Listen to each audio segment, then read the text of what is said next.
My first visual memories are of this framed poster above my crib.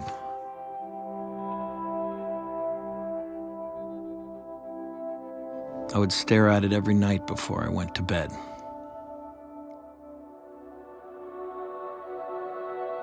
My father was an underground comic distributor. He's always been the sort of Z-League of the counterculture, as I like to call him. Having painted in Warhol's studio, being roomies with Lou Reed, he knew Art Crumb and all these great artists of his generation. I mean, I was brought up on all kinds of wacky visuals as a kid. So I would stare at this painting over and over. The Garden of Earthly Delights by Hieronymus Bosch. It was painted around 1500, and if you look at these panels long enough, they start to tell a story.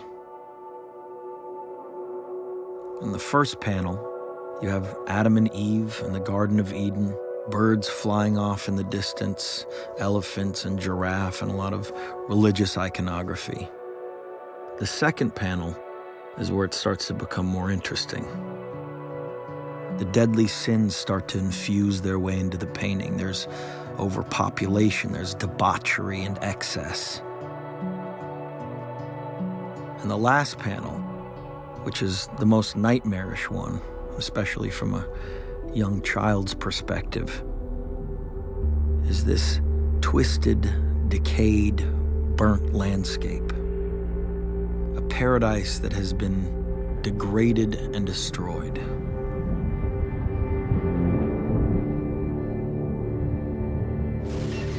Man may be unwittingly changing the world's climate through the waste products of his civilization. The burning of coal, oil, and wood is releasing carbon dioxide into the atmosphere. The greenhouse effect has been detected, and it is changing our climate now. Guess where the temperature goes? It goes up. Climate change is already in our backyard. Official 2012 was the hottest year in the United States.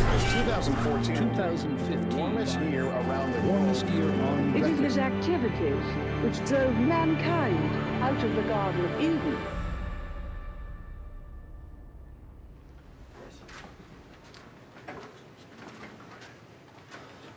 Hi, how are you?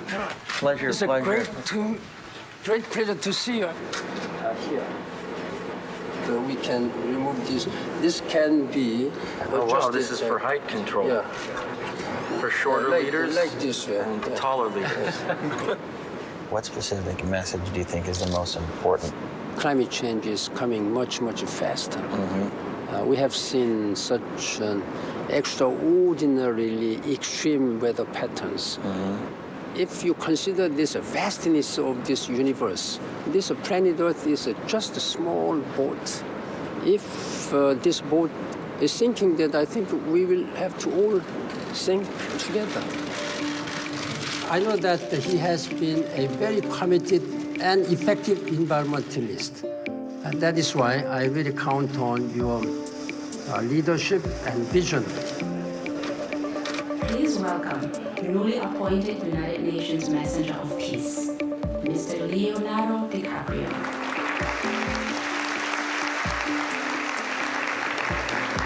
Thank you, Mr. Secretary General, Your Excellency. I feel incredibly honored that they chose me to be the United Nations Messenger of Peace on climate change. I stand before you not as an expert. I want to do everything I can to learn more about this issue, see for myself exactly what's going on and what can be done. But it all kind of seems beyond our control. As an actor, I pretend for a living. I play fictitious characters, often solving fictitious problems. I believe that mankind has looked at climate change in that same way. We keep getting inundated with catastrophic news about the environment every single day, and the problem seems to be getting worse and worse and worse. But achievable task. Try to have a conversation with anyone about climate change, people just tune out. If the UN really knew how I feel, how pessimistic I am about our future, I mean, to be honest, They may have picked the wrong guy. Hundreds of thousands took to the streets of New York today, demonstrating for action on climate change. Secretary General Ban Ki-moon called Leo a credible voice in the environmental movement, which is like calling Jeffrey Dahmer a credible voice for Stu. Leonardo DiCaprio has just naively bought into the entire global warming hoax. Who better to educate world leaders on made-up climate change and the crisis that doesn't exist than an actor from Hollywood with 0 years of scientific training?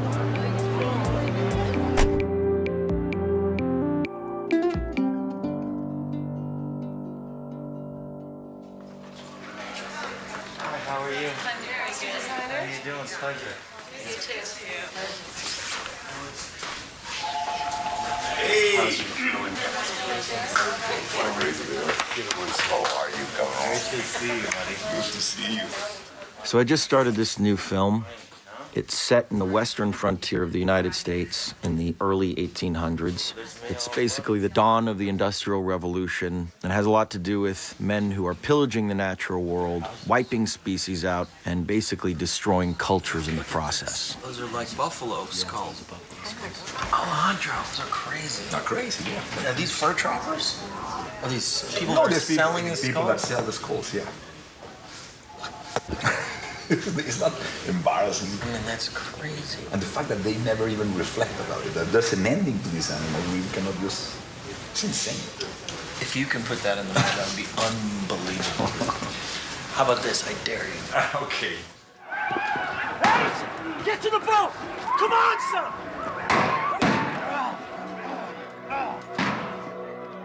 I didn't grow up around nature at all. I grew up near downtown Los Angeles. And my escape every weekend was the Natural History Museum. And from a very young age, I became fascinated with species that had become extinct. All these different animals, from the dodo to the passenger pigeon, which was the most plentiful bird on Earth, to the Tasmanian tiger, also known as the thylacine, to the great auk, the quagga, the moa. And I remember the anger that I felt reading all these stories about how explorers and settlers would just wipe out an entire species and in the process decimate the ecosystem forever.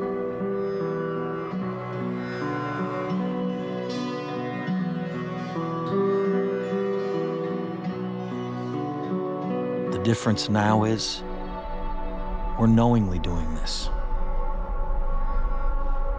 It's just on a much larger scale.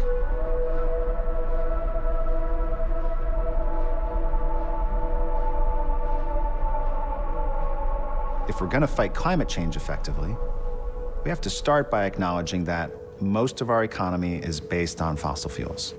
Fossil fuels are coal, oil, and natural gas. Oil powers most of the transportation sector. Coal and natural gas power most of the electricity. Now, in the first couple decades of the 21st century, in order to sustain our dependence on fossil fuels, we're going to very risky, very extreme new sources. You see this in things like mountaintop removal for coal, fracking for natural gas, offshore drilling for oil, and tar sands, which is the most devastating form of producing fossil fuels. They take away massive forests. The water in the streams and rivers is poisoned. It has severe impact on wildlife, on native communities, and it requires a huge amount of energy simply to get it to our fuel tanks. There is no such thing as clean fossil fuel. Headsets are hung up in the back. The volume control is right above the microphone.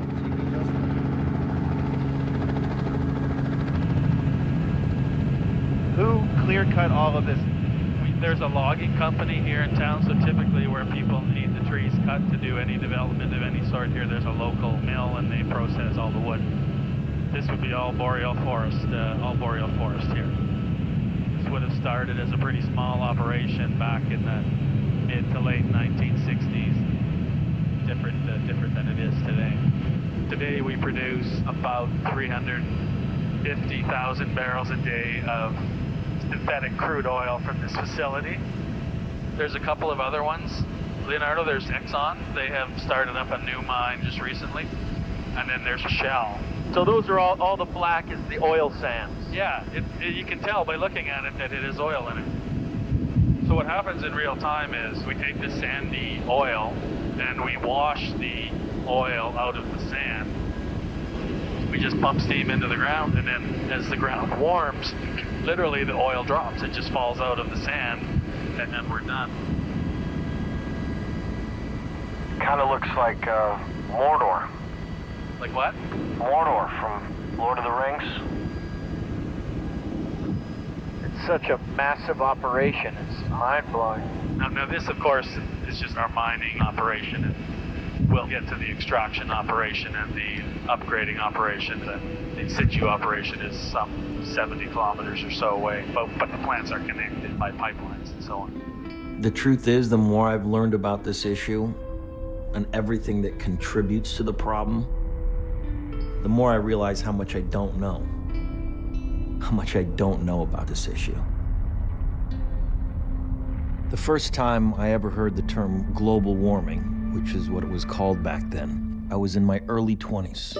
I had the opportunity to sit down one-on-one with then Vice President Al Gore in the White House.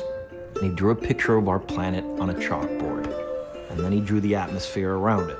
And he said, this is the most important issue of our time. I had absolutely no idea what he was talking about. He said all our modes of transportation, boats, trains, planes, cars, the way we produce our food, the way we build our cities, almost everything we do releases carbon dioxide, CO2. And that leads to climate change. The polar ice caps will melt, the seas will start to rise, there'll be more dangerous weather patterns, floods, droughts, wildfires. It sounded like some nightmarish science fiction film. Except everything he said is real, and it's happening right now.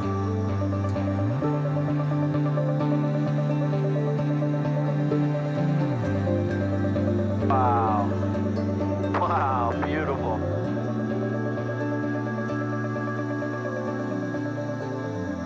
I just want to know how far we've gone, how much damage we've done, and if there's anything we can do to stop it.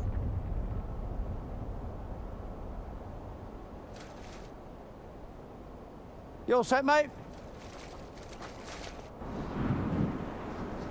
So it's the 4th of July. We're here in the middle of the Arctic. Right now, we are standing on the ocean. We are basically walking on water. This is the northern tip of Baffin Island, one of the hundreds of islands in the high Canadian Arctic. We are way above the Arctic Circle, and if you put your hand in the water, you will not be able to stand it for more than 5 minutes. Except you, who are a badass. You hunt and fish here, right? Yeah. What do you fish and what do you hunt? In my territory, I hunt fish, seal. Now I hunt polar bear. Is this polar bear? Yep. Oh, well, there you go. Yep. And the ice here, yes. Since you've been around, has it been decreasing? We used to have solid ice, blue, not light blue like this, blue, hard ice. Now we usually have kind of ice cream type of ice. Mm-hmm. It's ice, but when it starts to melt, it melts pretty fast, much faster than before. 2040, you will be able to sail over the North Pole. There's going to be no sea ice left in the Arctic Ocean in the summer. We are burning so many fossil fuels that the ice is melting. The Arctic is like the air conditioning for the Northern Hemisphere. If it goes away, that's going to change currents, that's going to change weather patterns, that's going to make floods and droughts more catastrophic. It's the most dramatic transformation of a large environment ever. Look at this. right here. There are about 10,000 to 12,000 narwhals on this region. The numbers are stable here. In other regions are declining. Wow. That's awesome. And they are waiting for the ice to open up, to swim in so they can catch the flounder. I can't believe what they sound like. It's amazing. They're like purring. You know, I don't want to be in a planet without these animals.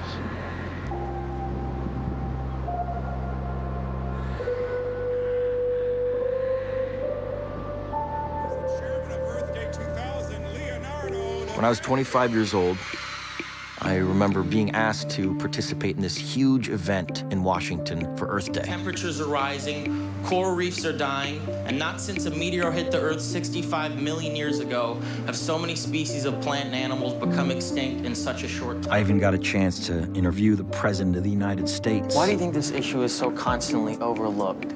I think it's because it takes a long time for the climate to change in a way that people feel it, and because it seems sort of abstract now. At the time, there was this huge push to get the word out on global warming. Now, a couple degrees difference in today's temperatures may not seem like an emergency.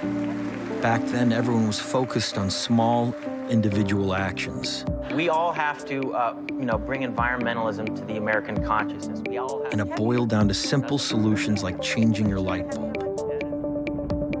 It seemed like a positive thing at the time, you know? Changing your light bulb. But it's pretty clear that we're way beyond that point now. Things have taken a massive turn for the worse. We keep finding things that aren't in the climate models. They're used to project the future. So that tells me that the projections for the future are really conservative. If climate stays at this temperature that it's been in the last decade, Greenland is going away. Don't walk into the crevasse. Oh my God! Don't get too close to the edge. Look at how violent that is. These rapids are going so incredibly fast. This meltwater is making its way to the sea. If that's not balanced by snowfall, then the ice sheet gets smaller and sea level rises. This is actually our proper climate station. This is a climate station? I was imagining a massive igloo with all kinds of scientists doing experiments. It really does look like broken down pool equipment. What does this connect to? This is all melted out. Now, this was a hose that went down 30 feet, and now it's melted out. So, wait a minute, so this that's lying here used to be straight down under ice. Yeah, so we made... So that's the amount of ice that has melted. Yeah.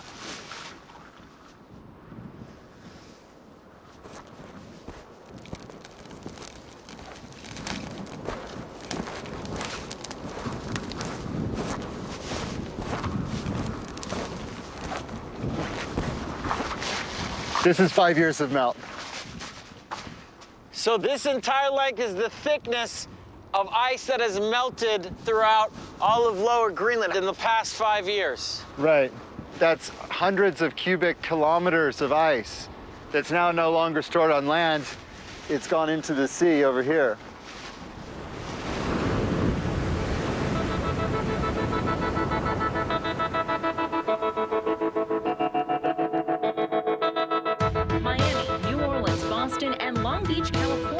May be doomed to fall victim to ever-rising sea levels.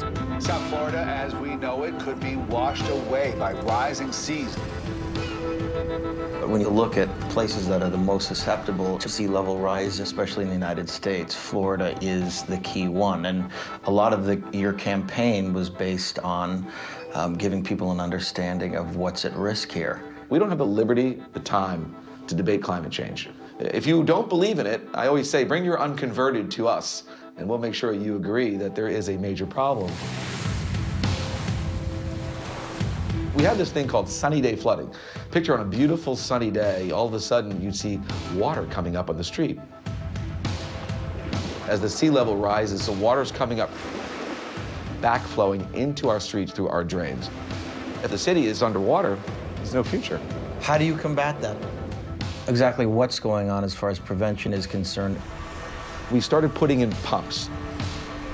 Take a look at this. Oh, this is the pump. Yep. We're in the process of building all across the city. This street right here used to be fully underwater. During high tide, you may need a canoe. And now what we did is we raised this road, and you can see the difference. See how that area there kind of slopes down a little bit. So the main investment is in these systems right here, raising the roads and the electric pumps. Yeah, this is a $400 million project, citywide. And of course, we're paying for it by our city revenues. I had to raise tax revenue, which you can imagine is not a very popular thing to do as a politician. And this construction, is it going to make a difference and buy you a significant amount of time? Absolutely. I would think about 40, 50 years. That's it? Yes.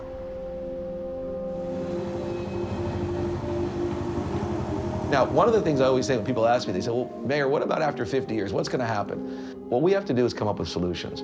And unfortunately, we have a governor and we have a cabinet that doesn't believe that this is a major issue. Officials in Florida were banned from using the words climate change. This policy began in 2011 after Rick Scott came into office. No one up there really wants to talk about climate change, especially our senator from Florida, Marco Rubio, who doesn't believe that we have climate change, is not interested in assisting our state. I would hope that he would have gone out and grabbed us federal funds over the last 3 years to help make our cities viable. I do not believe that human activity is causing these dramatic changes to our climate the way these scientists are portraying it. Why do you think there is such opposition about the science? I think it's politics.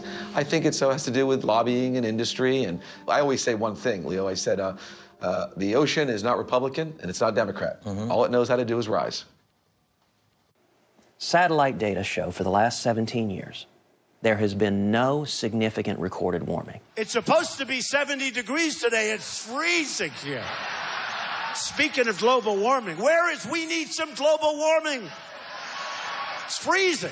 There's about as robust a consensus about human-caused climate change as there is for any matter in science, be it the theory of gravity. 97% of climate scientists agree the globe is warming, our climate is changing. It's due to fossil fuel burning and other human activities.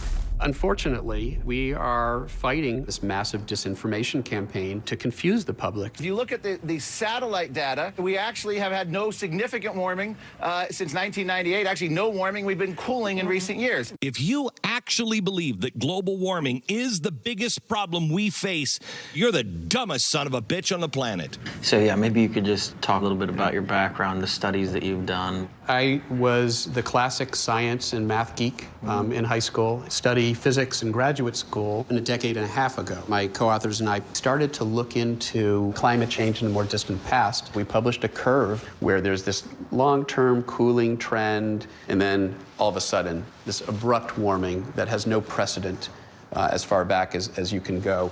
And it got named the hockey stick because it looks like the blade of a hockey stick. And once we had published that graph, I had set myself up for a completely different life.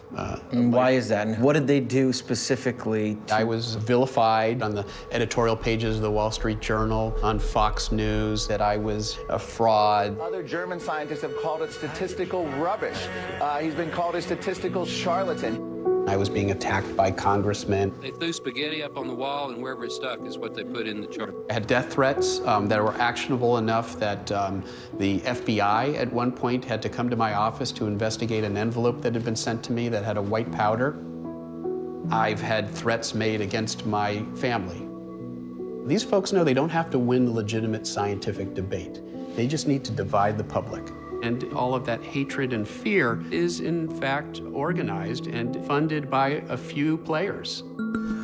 Fossil fuel interests, folks like the Koch brothers, finance a very large echo chamber of climate change denialism. The reality is a lot of climatologists believe that the science is not settled. Global warming is illusory. We're actually going through a period of global cooling. It's easier to believe in a benevolent God, the baby Jesus, than it is in some kind of theory about global warming. Websites and news outlets and think tanks They find people with fairly impressive credentials who are willing to sell those credentials to fossil fuel interests. Dr. Fred Singer, president of the Science and Environmental Policy Project.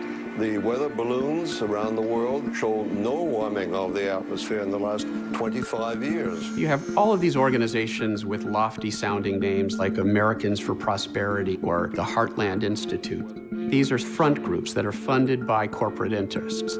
Americans for Prosperity is really just a front group for the Koch brothers. That's an organization founded by David and Charles Koch. And good morning to you, Tim.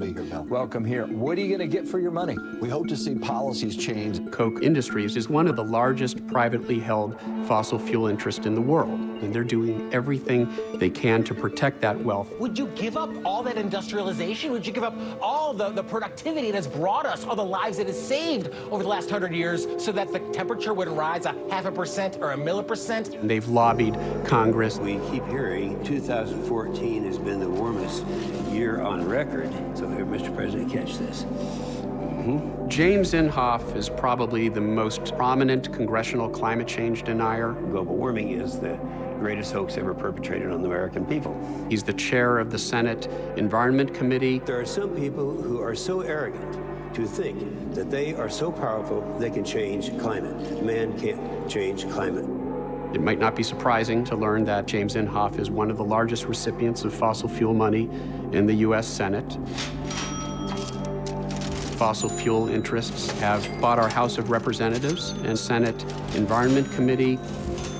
We can't get a climate bill passed through our Congress because it's controlled by fossil fuel-funded climate change deniers who are blocking any bills that would attempt to deal with this problem. How they're able to discredit scientists who have devoted their life to this issue is kind of mind-boggling to me. Sometimes it makes me want to take a drink. If I was a scientist, I would be absolutely pissed every single day of my life. These people are, engaged in an effort to lead us astray in the name of short-term, fossil fuel profits, so that we end up leaving behind a degraded planet. What could be more immoral than that?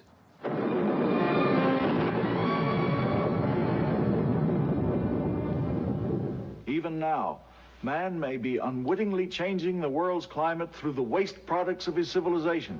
Due to our release through factories and automobiles every year of more than 6 billion tons of carbon dioxide, our atmosphere seems to be getting warmer. This is bad? Well, it's been calculated a few degrees rise in the Earth's temperature would melt the polar ice caps. The fact is, we've known about this problem for decades and decades, for over half a century. Every day I send you 1,000 times more power than you use in a year. Anybody working on getting power direct from old Blowhard here? Oh, yes, but not nearly enough. Roll 6B. Imagine the world right now if we had taken the science of climate change seriously back then. Electric current out of the sunlight that falls on it. But our engineers, they'll have to build efficient generators that spread out over acres, even square miles, to compete with the cheap coal and oil still available to us. Since then, our population has increased by almost 5 billion people and counting. And China has recently surpassed the United States as the world's #1 polluter. The problem has become even more difficult to solve. Ni hao ma. Is hello? Well, now we're on the opposite side of the street again. Okay. Now we're in a bike lane. In the last 35 years, China has been through a massive industrialization and urbanization, and it's growing. China is the factory of the world, manufacturing for all the Western countries. And much of the pollution of that industry is getting dumped in our backyards. And in this area surrounding Beijing, plus the Shandong Peninsula, coal consumption is equal to the total coal consumption of the United States in a not very big area. People are so worried about this especially when they get better understanding about how much of this is going to hurt their health, the health of their children, their family. apocalypse. Schools have been shut down. The toxicity has reached that worst level. 你说我们在外头在外头跑，呼吸这样的空气，我觉得早晚就得癌症。戴上这个口罩，因为觉得空气可能对呼吸嗓子不太舒服，到外面去就是。In China, people have concerns about climate change, but first and foremost, because their everyday life is affected.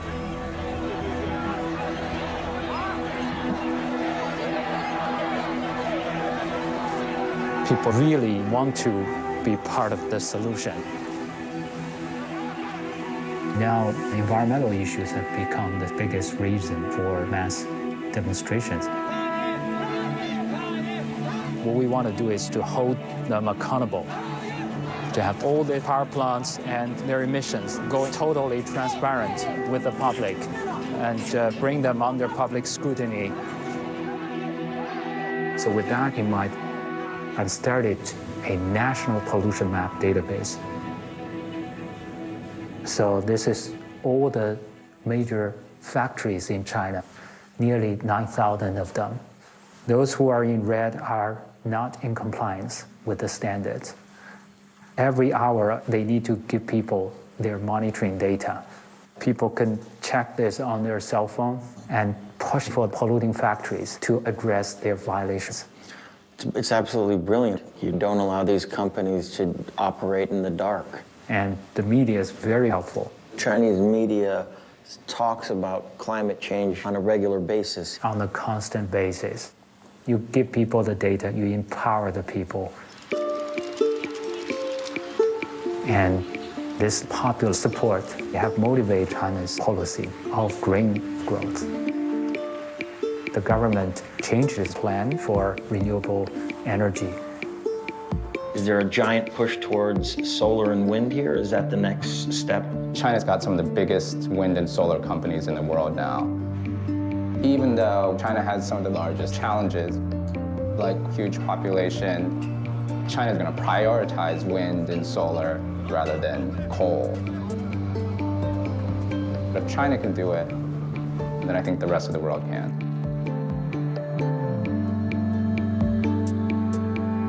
China is still heavily relying on fossil fuels, but they seem to be transitioning to renewables much faster than anyone anticipated. The question is, can less developed countries with rapidly growing populations make the same transition?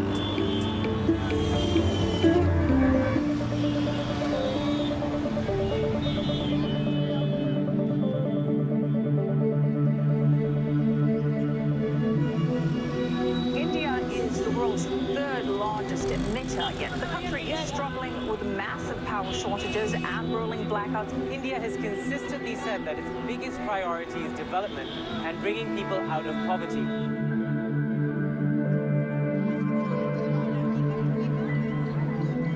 We care about climate change.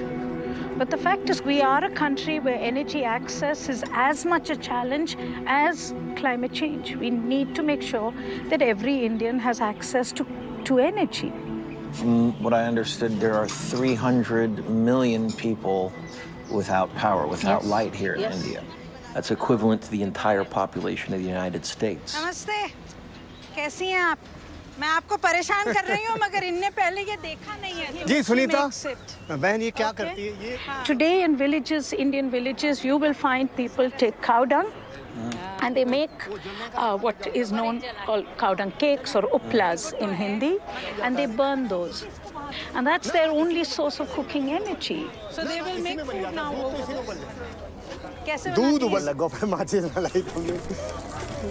About 30% households in India are yet to have access to electricity. If you want to provide electricity to everybody, we have to ensure that our electricity is affordable. India has a vast reservoir of coal. We are probably the third or fourth largest reservoir of coal in the world. Coal is cheap. Whether you and I like it or not, coal is cheap. You have to think about this from this point of view. If you created the problem in the past, we will create it in the future. We have 700 million households who cook using biomass today. 700 million households. If those households move to coal, you have that much more use of fossil fuel. Then the entire world is fried. If anyone gives you this very cute stuff and tells you, oh, the world's poor should move to solar, and why do they have to make the mistakes that we have made? I hear this all the time from American NGOs. And I'm like, wow, you know, I mean, if it was that easy, I would have really liked the US to move towards solar, but you haven't. Let's put our money where our mouth is. We have to practice what we preach, absolutely. I'm sorry to say this. I know you're an American, and please don't take this amiss. But your consumption is going to really put a hole in the planet. And I think that's the conversation we need to have. I'll show you charts from this perspective. Electricity consumed by one American at home is equivalent to 1.5 citizen of France, 2.2 citizen of Japan, and 10 citizen of China, 34 of India, 61 of Nigeria. Why? Because you're building bigger, you're building more, and using much more than before. The fact is that we need to put the issue of lifestyle and consumption at the center of climate negotiations. Look, there's no way I don't agree with you. How can you argue that? You're absolutely correct. And I think, yes, it's a very difficult argument to present to Americans that we need to change our lifestyle. And I would also argue that it's probably not going to happen. So we are dependent, if we want to solve the climate crisis, on the fact that hopefully renewables like solar and wind will become cheaper and cheaper and cheaper. The more money we funnel into them, the more we invest into them, and ultimately it will solve that problem. But you're shaking your head, obviously. I'm shaking my head Indian style, which means no. Right. Who will invest? Leo, let's be real about this. Who will invest and how will you invest in it? We are doing more investment in solar today. China is doing much more investment in solar today than the US is. What is the US doing which the rest of the world can learn from? You're a fossil-addicted country, but if you are seriously disengaging, it's something for us to learn from. And it'll be leadership that we can all hold up to our government and say, listen, if the US can do it, and the US is doing it, in spite of all their pressures, we can do it as well. The sad part of it is, it's just not happening. And people like me, we are rich enough to withstand the first hit of climate change. But it's the poor of India, it's the poor of Africa, it's the poor of Bangladesh who are impacted today by what I believe is the first signs of climate change.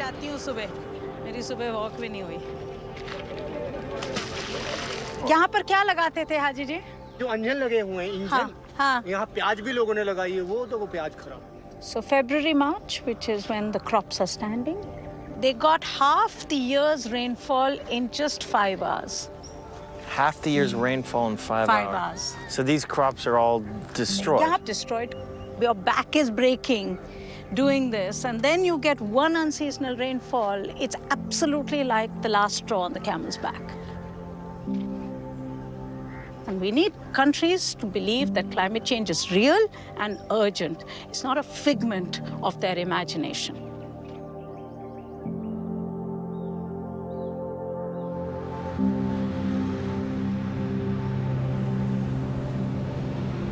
The U.S. has been the biggest emitter of greenhouse gases in history, and there's no doubt that we've all benefited from fossil fuels. I know I have. My footprint is probably a lot bigger than most people's. And there are times when I question, what is the right thing to do? What actions should we be taking? There are over 1 billion people out there without electricity. And they want lights, they want heat, they want the lifestyle that we've had in the United States for the last 100 years. If we're gonna solve this problem, we all have a responsibility to set an example. And more than that, help the developing world transition before it's too late.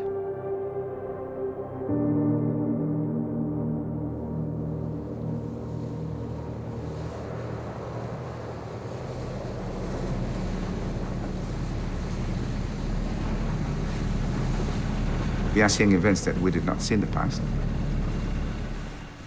It's not about when the entire islands are underwater. It's well before that is going to be the crisis. And it's already happening. What we are facing at the moment is severe flooding. It's gone into the freshwater ponds, and that's how people get their drinking water. Have you spoken to people in the scientific community that have given you some sort of a time frame? Given the scenarios and the projections put forward by the science, our islands will be underwater. And so the question is, what do we do about it? At the moment, internally, we are relocating communities from certain parts of the island to where the water has not come up. But our long-term strategy is something that I've been discussing internationally, because we have to come to accept the reality that we may not be able to accommodate all of our people. We have adopted a policy of migration with dignity. We bought a piece of land in Fiji so that if our people choose to migrate today, they can do it. They must do it as a matter of choice. Well, I've got grandchildren. I've got 12 grandchildren. I'd like to be able to go away knowing that they will continue to have a home.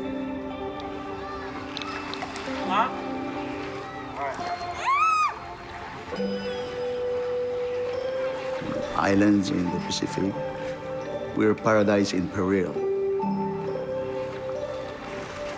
Throughout Palau, we have sea level rise coming into the farmlands, coming into the homes. This is unbelievable. When was this an intact island with homes on it? How long ago? 12 years ago, when you came, there were people living here. So within the 12-year period, this is the result. It's just a small picture of one place. The small island nations who contribute the least to the causes of climate change are actually going to feel the worst impacts, the worst scenarios because of global warming.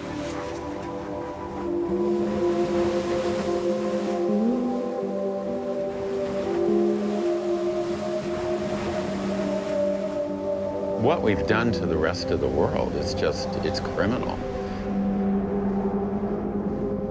It's not just sea level rise.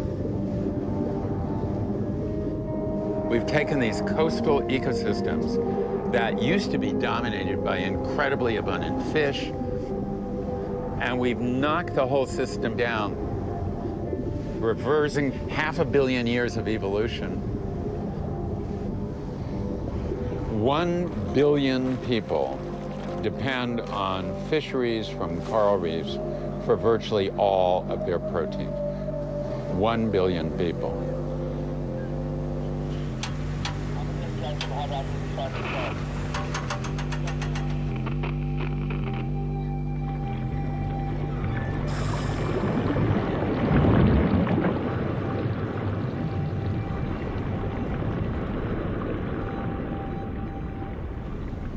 Here we are, we're on what was a pretty healthy coral reef.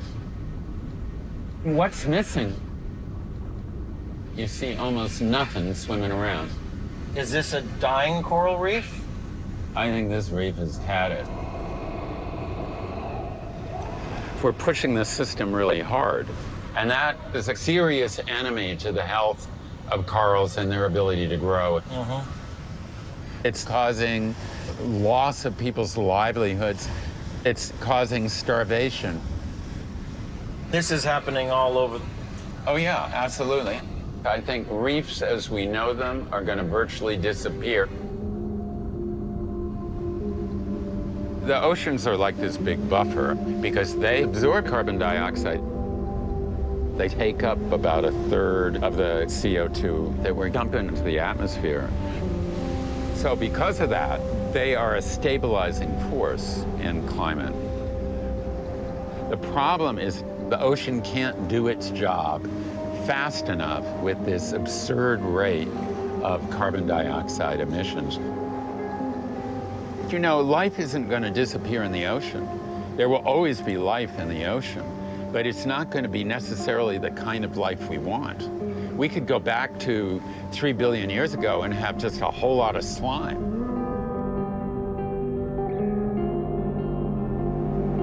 We're taking away the ecosystems that normally help us to restabilize the climate.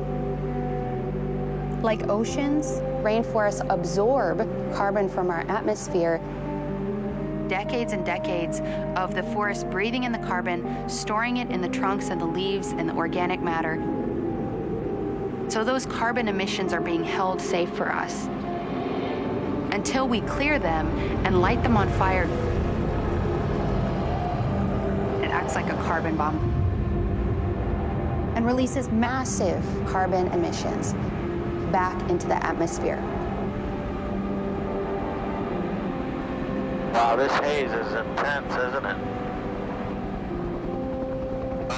The visibility not very good.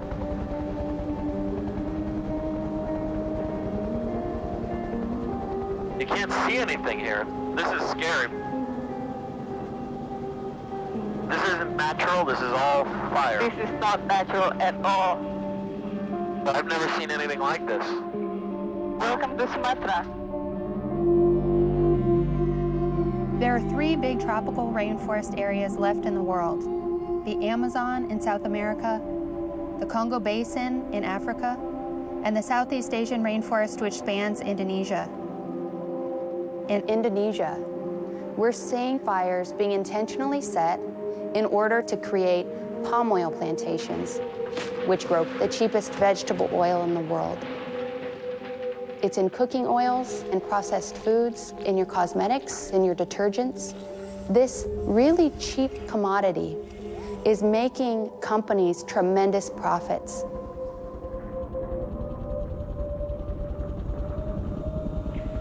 So those rows down there, that's how palm oil plantation look like from above. Just as far as you can see. Rows of palm oil. They have destroyed so much of this forest, it's unbelievable.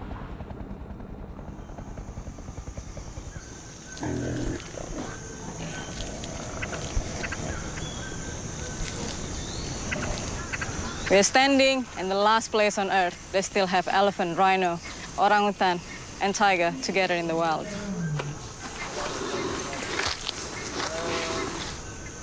What a beauty. The expansion of palm oil industry in Indonesia have taken over about 80% of our forest. Indonesia is one of the most corrupt countries in the world. Companies bribe government officials to issue a permit for them to stop burning the land. And the forest fires release a copious amount of carbon. Last year, in 2015, when the forest fire happens in Indonesia, it emits more carbon daily than the entire US economy. And forest fires continue to happen. What's at stake is not only the livelihood of the people, but also the life of this forest species. I can't even comprehend what these forests must have looked like. Forests where rhino and elephant and orangutan would be populated into the thousands.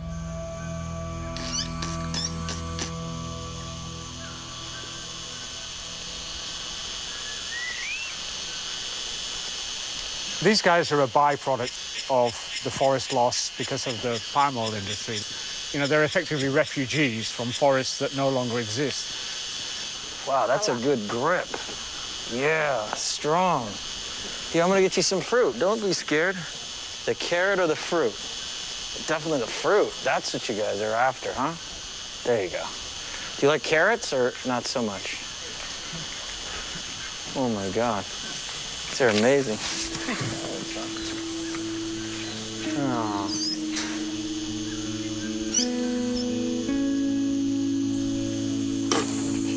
I always remind people that when they go, oh, the poor thing, you know, these are the lucky survivors. What happens to all the other orangutan? You know, all the others are dead. And the reason people are chopping down the forest to plant palm oil plantations is because people keep buying the stuff. People have to realize that what they do in their supermarket, the decisions they make in their daily lives, are affecting places like the Lotha ecosystem. If If palm oil is in almost everything we buy, how are consumers supposed to avoid this? If these products have such a devastating impact, why aren't governments setting restrictions to prevent these big corporations from destroying the planet just so they can save money? If you want something that you can do without appealing to any higher authorities, such as government or whatever, I can't think of an easier out than changing your diet. You can start tonight. So you're a scientist who studies the effects of agriculture on climate, but you grew up raising cattle and taking them to slaughter, right? I'm a scientist. That's the most important thing. So, of all the reasons for tropical deforestation, the foremost is beef. And beef is one of the most inefficient uses of resources on the planet.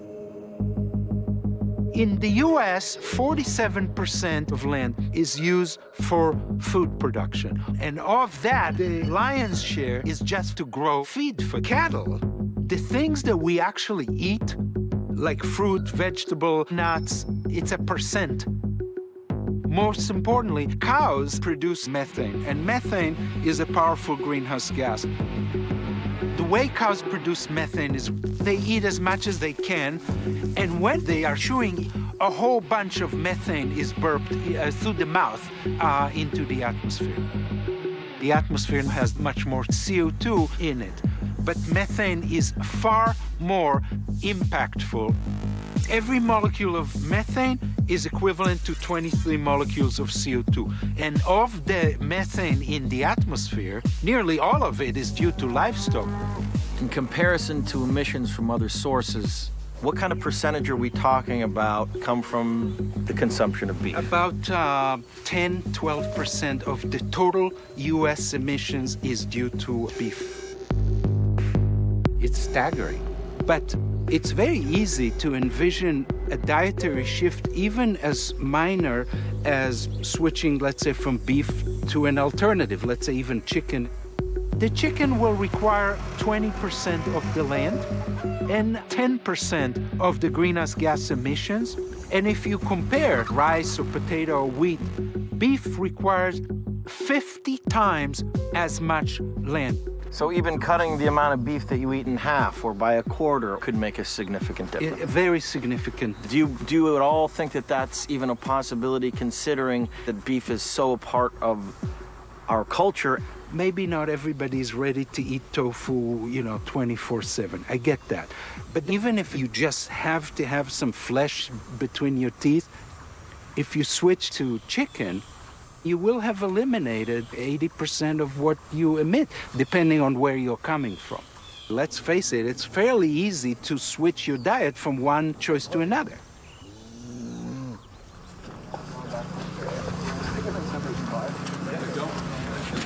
Two steps there. There. Okay, ready. A little faster.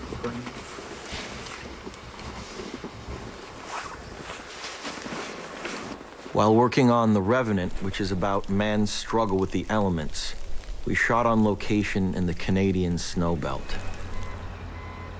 The irony was, we were hit with record temperatures that completely melted our set.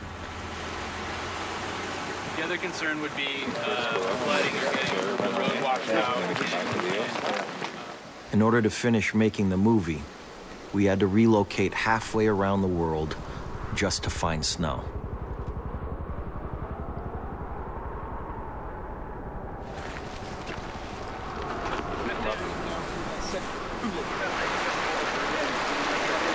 The fact that we have to come 200 people in the middle of the summer to the winter in the south in Ushuaia, 9,000 miles from where we're supposed to be shooting this 3 months ago, chasing ice because it's melting.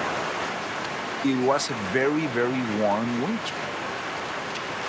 We came down to the southern tip of our continents besides the South Pole to film this, because this is where the last snow is left.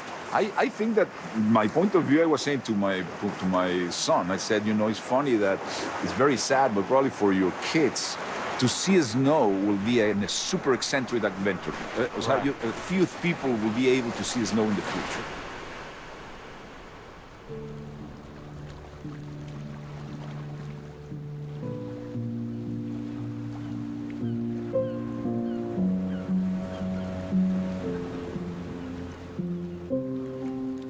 I feel like I'm in some weird, surreal movie.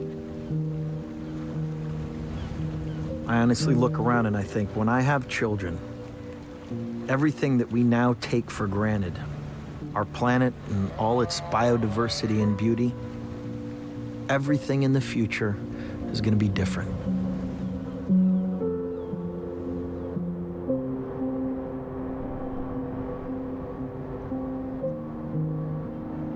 Every single light that you see has to be completely different.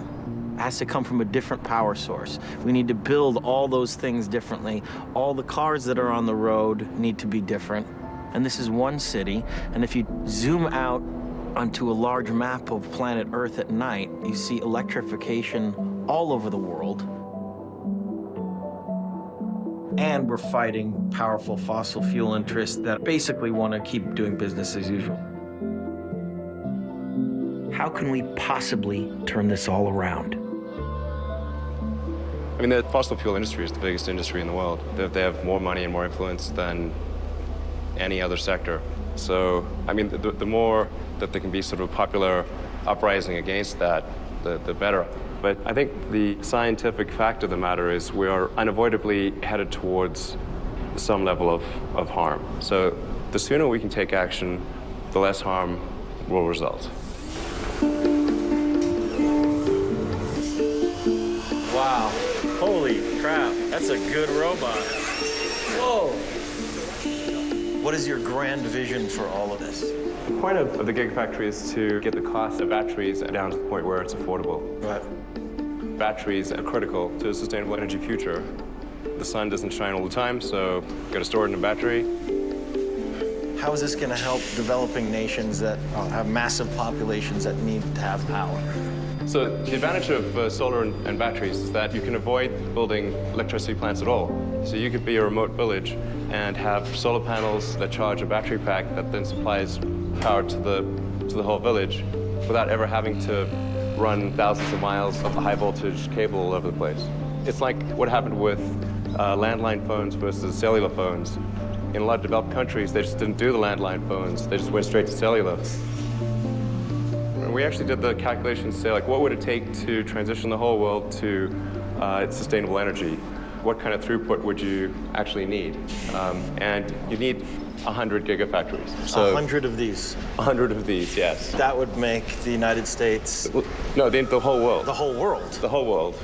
All energy. That's it? Yeah. That sounds... It's manageable. That sounds manageable. Yeah. The Gigafactory, when it's complete, it'll have the largest footprint of any building in the world. Counting multiple levels, it could be as much as 15 million square feet. So Tesla can't build 100 gigafactories. The thing that's really going to make a difference is if companies that are much bigger than Tesla do the same thing. If the big industrial companies in China and the US and Europe, the big car companies, if they also do this, then collectively we can accelerate the transition to sustainable energy. And if government sets the rules to favor sustainable energy, we can get there really quickly. But it's really fundamental. Unless there's a price put on carbon, we're never going to be able to make the transition that we need to in time, correct? Yeah. And the only way to do that is basically with a carbon tax. Okay, now walk me through a carbon tax, which is what you're saying is the silver bullet for climate change. Well, a carbon tax would be basically a tax on any kind of activity that put carbon into the atmosphere. So when you tax something and raise the price, people are going to tend to consume less of it. In fact, that's sort of lesson number one of economics. So you're teaching economics at Harvard, and you literally wrote the book on contemporary economics, right? Well, if I'm teaching the course for many years, I might as well write the textbook to go with it. So just to be clear, you've worked with a lot of Republican heavyweights, John McCain, Mitt Romney, and you worked for George Bush when he became president? I was chairman of the Council of Economic Advisors. So how come we don't have a carbon tax already? Politicians don't always do what professors want them to do. So the basic idea is that we want to tax bad activities that have negative side effects on other people in society. So we raise the price of cigarettes by putting a tax on cigarettes. People are going to consume fewer cigarettes. Climate change involves a variety of negative side effects and costs.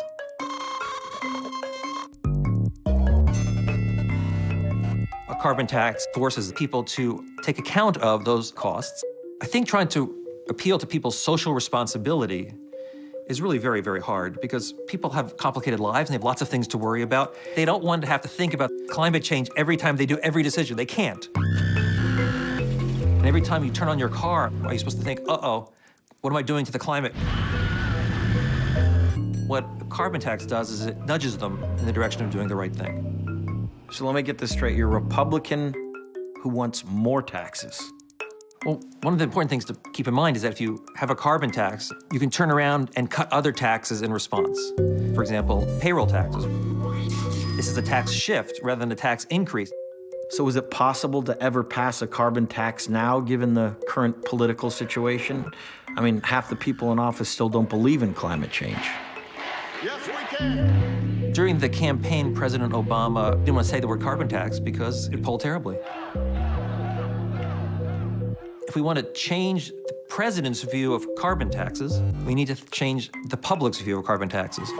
Think of gay marriage. Remember, Barack Obama ran against gay marriage. I am not a supporter of gay marriage. When did he switch?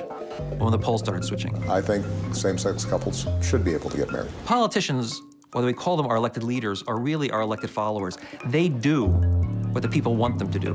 We need to preach to the American people. And once the American people are convinced, the politicians will fall in line very quickly. President Obama and representatives from nearly 200 other countries are trying to reach an agreement to keep global warming in check. In December, the world will come together at the UN Climate Conference in Paris, and we will see whether or not we can muster the collective political will to reach an ambitious, comprehensive agreement. This is a critical year. Leo, how you doing, man? Thank you for your time. I really appreciate it. Last time we had a hug, everybody had a. Did you see the result of the thing after he dated? Oh, really? Oh, yes, I remember that. I forgot about that. Good to see you, Secretary.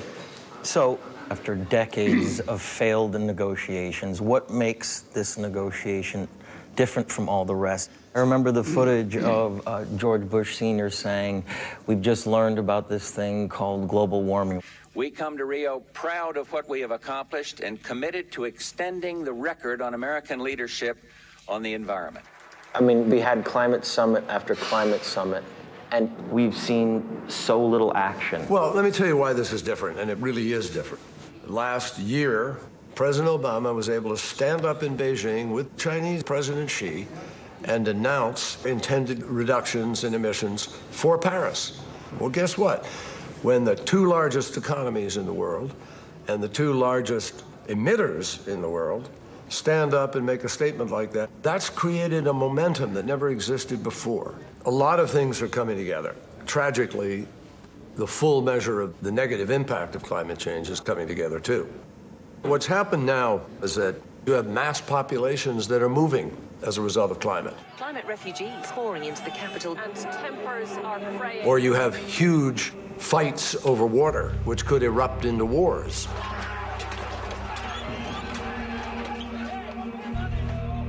And any extremist philosophy could appeal to people if they have nowhere to live, no way to live, and that's when people are vulnerable.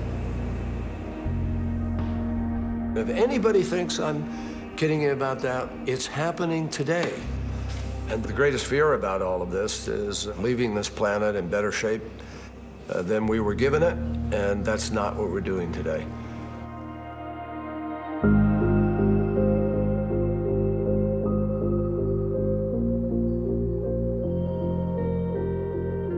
Today I spend most of my time understanding how can we secure a prosperous future for humanity in a situation where we're starting to hit the ceiling of what the planet can cope with. And I have the privilege of chairing something called the Earth League, which is a network of leading Earth system scientists who try and gather really all the knowledge we have on understanding our future on Earth. Mm-hmm. We are on average moving towards 4 degrees warming this century. And we haven't been in a 4-degree warmer world for the past 4 million years. So it's not as if it's a place we know very well. So give me one sort of picture of what the world may look like if we do not take action. Well, to begin with the past 12,000 years, temperatures are almost miraculously stable. In fact, average temperatures vary with only plus minus 1 degree Celsius during this entire period. This perfect planet with this perfect atmosphere. Yeah, exactly. And so let's then move upwards in temperature. Where are we right now? Well, today we're approaching 1 degree Celsius. Already at just 0.85 degrees, we're seeing faster than predicted impacts. This storm is so big, so vast, 60 million Americans will feel its power. We're in an historic drought. The world's coral reefs begin to collapse even before 2 degrees.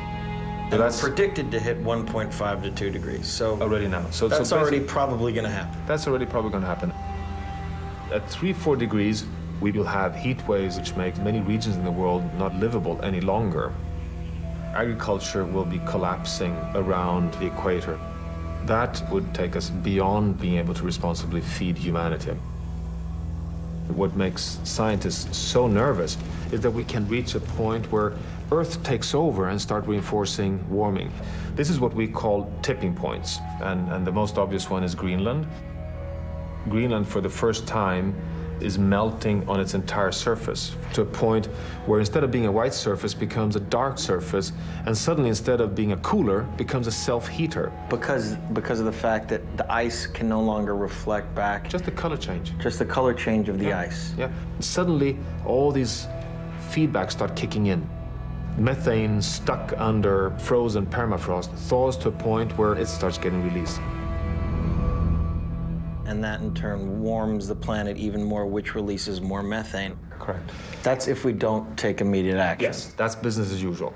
But the Paris Climate Summit that we are soon approaching in December, if world leaders come together properly, the window is open, but barely open, to transition back into a stable planet. Last time we had our climate summit, you couldn't say that we could go to scale on high-tech, clean energy solutions. But now in Paris, we can say so. We actually have the proof. You know, you wake up in Germany on Saturday morning, you're likely to get 30% of your electricity from solar and wind, and not from a few energy utilities, but from over 2 million citizens delivering to a grid. Denmark today produces over 100% some days of its electricity needs from wind. 100%, it's totally renewable. And remember that once you've invested in wind and solar, you actually have free energy forever. In countries like my own, in Sweden, there was an enormous uprising among people, you know, from youth groups to civil society organizations, to the point that the Prime Minister announced 3 weeks back that Sweden will now become the world's first fossil fuel-free nation. You know, I was shocked at the way that propelled itself from below. I think we have tipped the world towards a sustainable future. The fear is, are we doing it too slowly?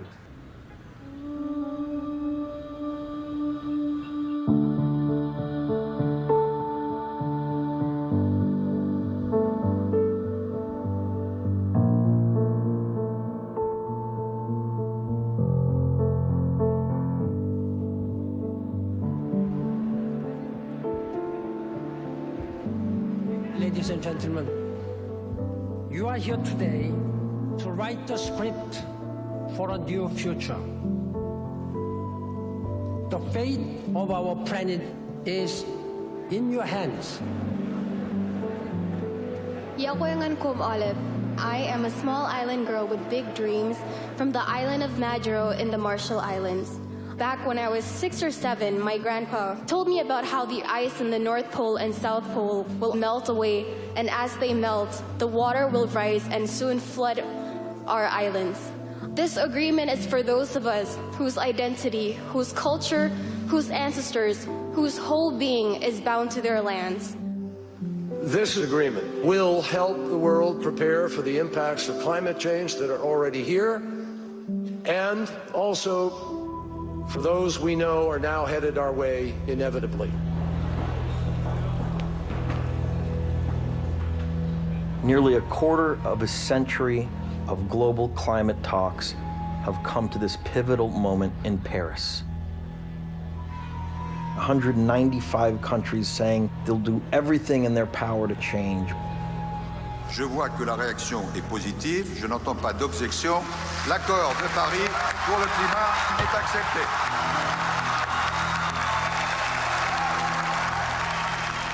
There's no doubt that this agreement is a massive step forward. But does it go far enough? The Paris Agreement calls for keeping climate warming to well below 2 degrees Celsius, while striving for 1.5. There's no mention of a carbon tax. There's no mention of any penalties. There are no enforcement provisions. We just have to take it on faith that all these countries are going to follow through with what they say. How likely is that?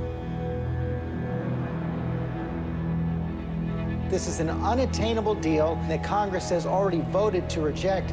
The fact that we're going to have a 26 to 28% reduction in CO2 emissions, that isn't going to happen. I chair the committee that has jurisdiction over the Environmental Protection Agency. We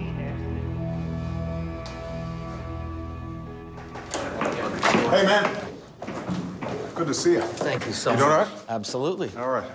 Come on. The Paris Agreement ended up being a historic agreement, not because it gets us to where we need to be eventually, but for the first time locking in all countries into verifiable steps and targets that they're going to take. It creates the architecture that allows us to finally start dealing with this problem in a serious way. So you were happy with what I was happy that we put the architecture in place. The targets that have been set in Paris are nowhere near enough for what the scientists tell us we have to do eventually to solve this problem. But if we can use the next 20 years to apply existing technologies to reduce carbon emissions, and then start slowly turning up the dials as new technologies come online so that we have more and more ambitious targets each year, then we're not going to completely reverse the warming that now is inevitable, but we can stop it before it becomes catastrophic. And it's no secret that you've been under great opposition to try to implement some of your climate change initiatives. And we got some folks on the other side. So somebody that comes into office that does not believe in the science of climate change, do they have the capacity and the power to dismantle everything that you've already worked for? But even if somebody came in campaigning on denying climate science, reality has a way of, hitting you in the nose if you're not paying attention. And I think that the public is starting to realize the science, in part because it's indisputable. I admire your optimism. Yeah. But you start to look at the science, look at what's going on in the Antarctic, and scientists saying that there are sections of ice that guarantee 4 to 6 meters of ocean level rise, which will be catastrophic for the future.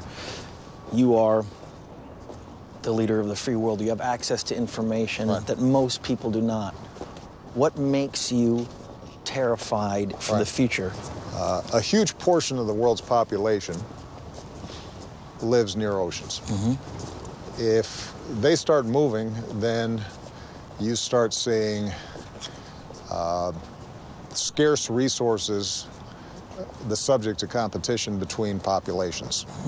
This is the reason why the Pentagon has said this is a national security issue. This isn't just an environmental issue. This is a national security issue.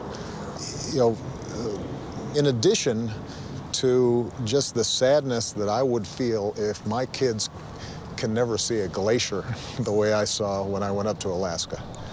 That's the romantic side of me. That's the side that takes a walk with my daughters, and I want to be able them to see, or my grandkids, I want them to see the same things I saw as I was growing up.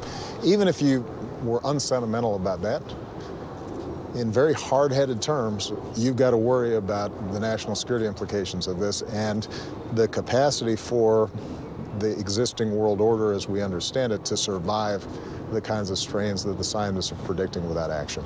This is why we have to take action now. If we keep pushing, keep prodding, and most importantly, keep educating the public, there's no reason why we can't solve this problem in time. Thank you for your time, Mr. You President. bet. Thanks for the good work you're doing. Thank you so much. All right. Good. Let's do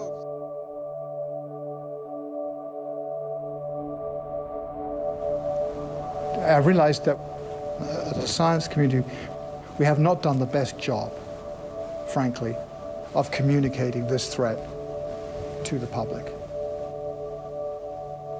But when you go up there and see it with your own eye, how thin the world's atmosphere is. Tiny little onion skin around the Earth. So that's all the oxygen that we breathe, that's the CO2. Everything we burn goes into it. It's an astonishingly fragile film. You know, I knew intellectually how the Earth system works, because that's what I've been doing for 20 years, to see how the atmosphere and the ocean, all the elements of the system work together. So I understood it intellectually. But it's like being an ant trying to understand what an elephant looks like by crawling all over the elephant. But when we were up there in orbit and you could see 1,200 miles in any direction, I mean, let me tell you, it's kind of a revelation. Seeing all the cities at night, millions of people all working away, doing something. Come around the day side of the world, seeing the natural systems, the hurricanes, huge, great big wheels, you know, over the oceans. Saw the Amazon River go between my feet for like 5 minutes, you know, on the whole green carpet either side. Just beautiful, all the way out to the sea. And, you know, there was the sun coming up over the Amazon, the whole forest waking up and doing what it does every day, you know, breathing in and breathing out. So I you know, at the end of all that, I became immensely fond, more fond of the planet, you know, which I never thought about when I actually just live on the surface. And also kind of fond of the people on there too. It's like being taken away from your family and coming back. And, you know, I wish it all well. Just for Christmas, I got told I got pancreatic cancer, you know, stage 4, so it's elsewhere in me, not just in one place. So, you know, the odds are I won't be around for very long. You know, it's very small chance of survival. So, that's really motivated me, you know, to think about what's important to do. What can I contribute in the time I have left? So this is a model simulation of the Earth now. We have about 20 satellites that are dedicated to looking at the Earth every day. One looks at clouds, one looks at the sea surface temperature. OCO looks at carbon dioxide in the atmosphere. All this information comes in, and this is the tool we use to do climate simulation. Here's an example of one thing we can see. This is ocean surface temperature as measured from space. This is the whole world's surface temperature. You can see the poles melting there. Wow. Yeah. This is the way to do it, man. I mean, this is the way to really see what's going on. Here's a Gulf Stream. Look at this. This is the motion of the ocean. This is like a great piece of art. It is, isn't it? Biggest impact would be here. In the Gulf Stream. Yeah. Now this current here, is it? The dumping of ice off melting Greenland would stop this conveyor belt. And the Gulf Stream would slow down and stopping the transport of heat from here to there. And then Europe would get cold toes because there's a lot of heat transport from the tropics across the North Atlantic. It keeps Europe warm. I mean, so Europe would get colder? Yeah. Right? Because that's the big misconception about climate change, is that everything gets warmer. Yeah. Wow. And here's the most advanced precipitation satellite in the world. It's very important because we think the biggest impact from climate change is the moving of the precipitation belts. From the equator, they'll go further out. So we're already seeing so that causes persistent drought. More drought in places that are already too hot. Yes. And there's a lot of papers written in the State Department elsewhere how that sustained drought has helped fuel the conflict, the Syrian civil war, Darfur, Sudan, all these places that are short of water, short of food. Is this throughout the entire planet, or is it just this particular region right here? No, we expected the whole world. We expect bits of India. We expect in the U.S., Oklahoma, you know, the Dust Bowl region. We expect that to get much, much drier over the next few decades. Oh, my God. Right. And what about my home state of California here? Not looking great, I'm afraid. Now, our models predicted persistent drought in the Dust Bowl and here for 50 years from now. but we're just seeing the worst drought in 900 years here right now. So it's coming a bit earlier than we thought. We're talking about this happening over a period of a few decades. It's just consistent, not great news. No, but a lot of people are kind of confused about the issue. You know, the facts are crystal clear. The ice is melting, the earth is warming, the sea level is rising. Those are facts. Rather than feeling, oh my God, it's hopeless, say, okay, this is the problem. Let's be realistic. Let's find a way out of it. And there are ways out of it. You know, if we stopped burning fossil fuel right now, the planet would still keep warming for a little while before cooling off again. So you're saying that if we do the right thing, right, we're going to heat up, or we're going to it'll tail off, and then it'll start cooling again. Would that Arctic ice sheet start to then increase again? Once the cooling started, yeah. So there really is a possibility to repair this trajectory that we're on. Interesting. Yeah. So there's hope. You seem to have an incredibly positive attitude. Just about everything, though. It's amazing. Yeah, I do. I'm a basically optimistic kind of person. I have faith in people. I really do have faith in people. And I think that once people come out of the fog of confusion on an issue or uncertainty about an issue and realistically appreciate it at some level, the threat, and they're informed of what the best action is to deal with it, they got on and did it. And what seemed like almost impossible to deal with, you know, became possible.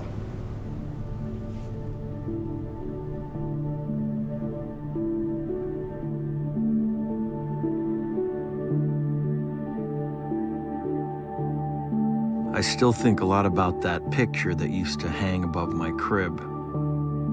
The story of the Garden of Earthly Delights actually begins on the outside of the painting, where Bosch painted a view of our Earth on the third day of creation. It's almost as if he wanted to show the fragility of our planet by depicting the Earth and its atmosphere enclosed in glass. Questa nostra casa si sta rovinando e ciò danneggia tutti. Pope Francis has officially released his encyclical on the environment. The document is both a call for immediate action to stop global warming and a cry for justice for the poor. La sua attuazione Our common home has fallen into serious disrepair. Hope would have us recognize that there is always a way out, that we can always redirect our steps, that we can always do something to solve our problems. Still, we can see signs that things are now reaching a breaking point. This is a direct message from the Pope. It's a huge deal. Grazie per dedicarmi questa udienza privata. One of the most important spiritual leaders on the planet. DiCaprio. He has now called upon the world community to accept the modern science of climate change. A pope has never done anything like this in history.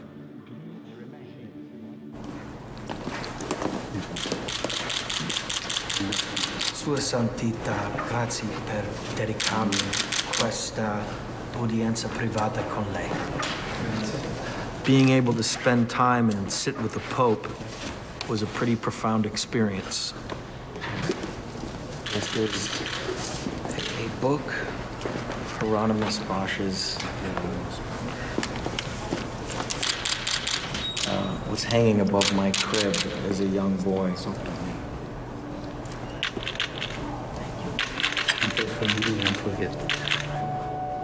There was definitely an urgency in his voice. He said that as far as the Paris conference is concerned, he felt it was a step in the right direction, but certainly not enough. He feels we all need to keep speaking out about this issue as loud as we can, and that we must immediately take action. But more than anything, he said to pray for the human race.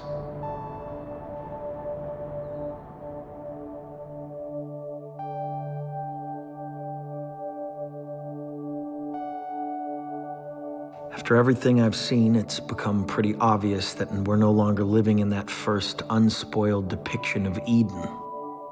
We're in that second panel, what Bosch called humankind before the flood.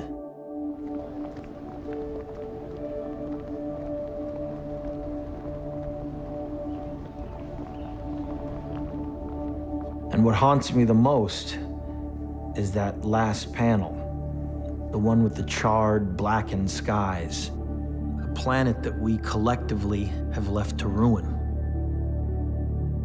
The question is, can we change our course in time?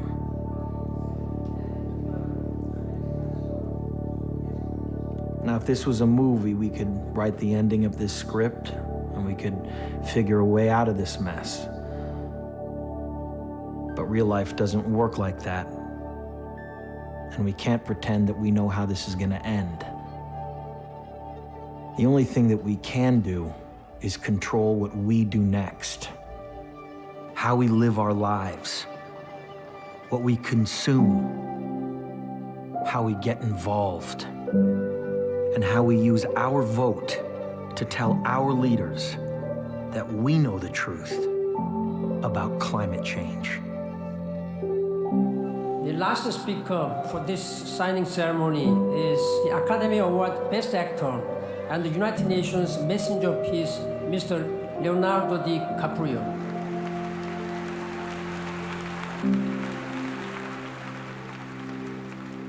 Thank you, Mr. Secretary General, for the honor to address this body. And thanks to the distinguished climate leaders assembled here today who are ready to take action. As a UN messenger of peace, I have traveled all over the world for the last 2 years. I have seen cities like Beijing choked by industrial pollution, ancient boreal forests in Canada that have been clear-cut, and rainforests in Indonesia that have been incinerated. In India, I met farmers whose crops have been literally washed away. In America, I have witnessed sea level rise flooding the streets of Miami. In Greenland and in the Arctic, I was astonished to see that ancient glaciers are rapidly disappearing, well ahead of scientific predictions. All that I have seen and learned on my journey has absolutely terrified me. Now think about the shame that each of us will carry when our children and grandchildren look back and realize that we had the means of stopping this devastation, but simply lacked the political will to do so. Yes, we have achieved the Paris Agreement. More countries have come together here to sign this agreement today than for any other cause in the history of humankind, and that is reason for hope. But unfortunately, the evidence shows us that it will not be enough. A massive change is required right now, one that leads to a new collective consciousness, a new collective evolution of the human race, inspired and enabled by a sense of urgency from all of you. We can congratulate each other today, but it will mean absolutely nothing if you return to your countries and fail to push beyond the promises of this historic agreement. After 21 years of debates and conferences, it is time to declare no more talk, no more excuses, no more 10-year studies, no more allowing the fossil fuel companies to manipulate and dictate the science and policies that affect our future. The world is now watching. You will either be lauded by future generations or vilified by them. You are the last best hope of Earth. We ask you to protect it, or we and all living things we cherish are history.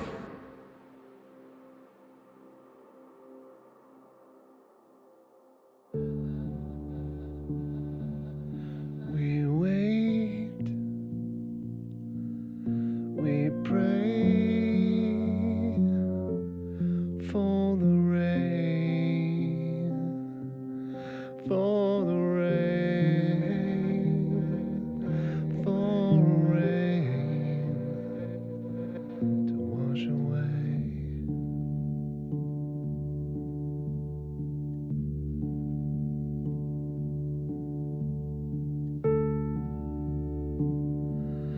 We try,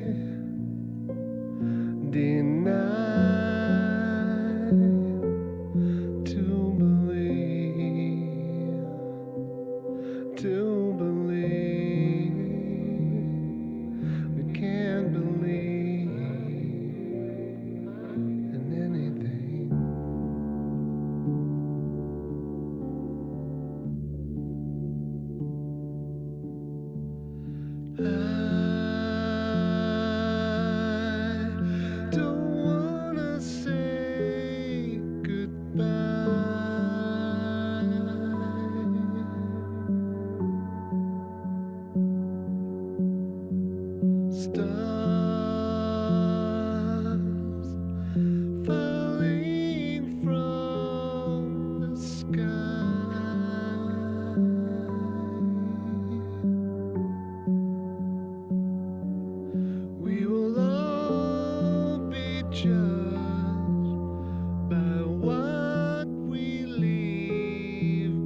I